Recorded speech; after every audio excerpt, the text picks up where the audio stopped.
Good afternoon. I'm the Reverend Kwame Pitts, and I'm lead pastor at Crossroads Lutheran Church. I'm here by the Niagara River, which is not too far from my home here on the west side of Buffalo. It's kind of ironic that this is a place where a lot of people come to walk, have peace.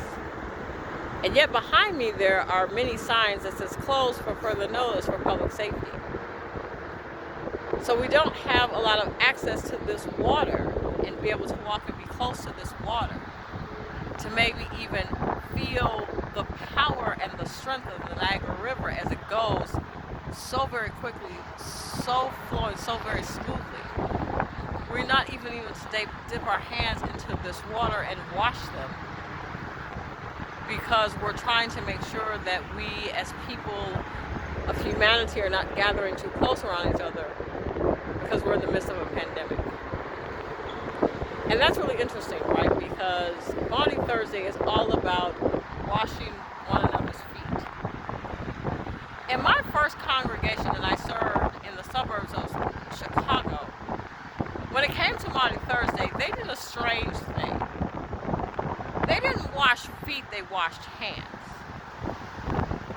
Now, maybe there's some semantics around the reason why they wanted to wash hands instead of feet. And I think probably primarily that people get so unnerved when we have to expose ourselves, our feet, for example, feet that carry us to many different places, feet that walk, and it's important to be moving and to be exercising, especially in these days and times. Walking down here to the Niagara River, to expose our feet in a place, in a church building, among people of faith, our siblings in Christ, and yet we're afraid because we're so vulnerable in that moment. And so they washed hands. And I never understood it because Scripture tells us about what happened that night that Jesus decided to wash his disciples' feet as a sign that he was in community with them, that he loved them. Think about how soothing water always is. Think about even this river behind me. Now you can't dive and swim in this river because the current is so strong. But I've seen a couple of boats out here this afternoon as I've been out here. People are still enjoying the water and still practicing social distancing. So it's strange to think about washing hands instead of washing feet.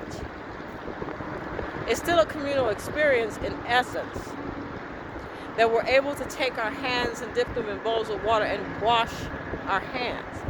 Even more so now because we are being told by the CDC and the WHO and our local governments everywhere that we have to wash our hands. That's the only way to flatten the curve, and that's the only way to quell this pandemic in so many shapes and forms. And washing our hands means that we're being mindful of our neighbors and loving our neighbors as we love ourselves. Washing our hands means that we're making sure that we're not transmitting something. Washing our hands means that we're able to keep ourselves safe as well, so that we can use our hands for the greater good, so we can use our hands to help our neighbor.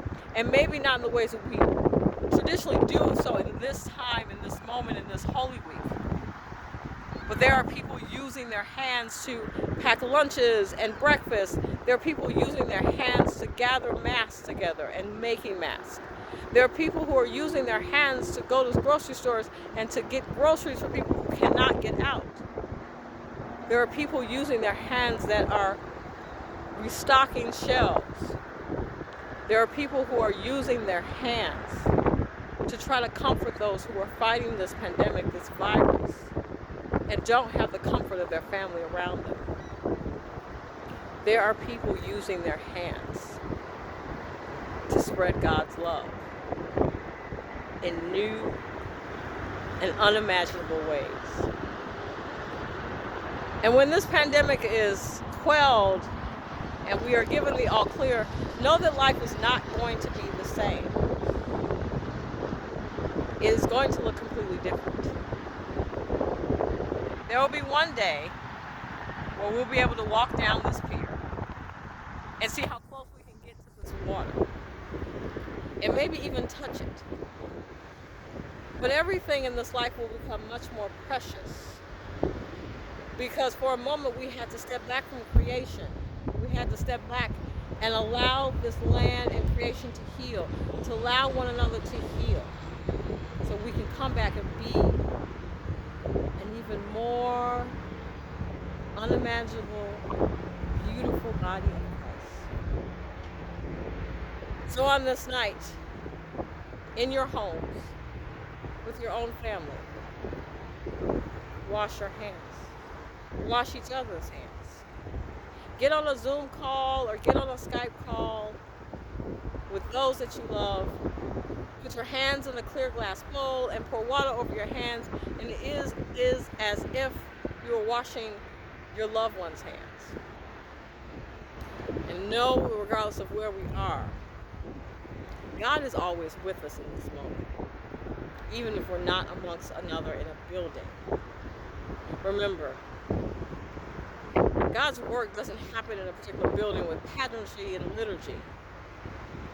God begins working right now. Peace. Thanks be to God.